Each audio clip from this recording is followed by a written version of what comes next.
বলে তোর নিয়তটা কি ছিল?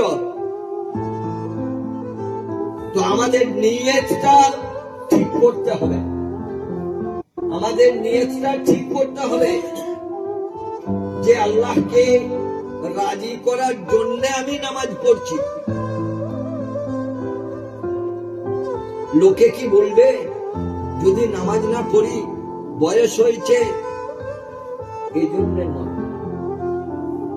আমাদের আমার প্রয়োজনের জন্য আমি একজন বান্দা, বান্দাগি করা আমার জন্য ফরজ।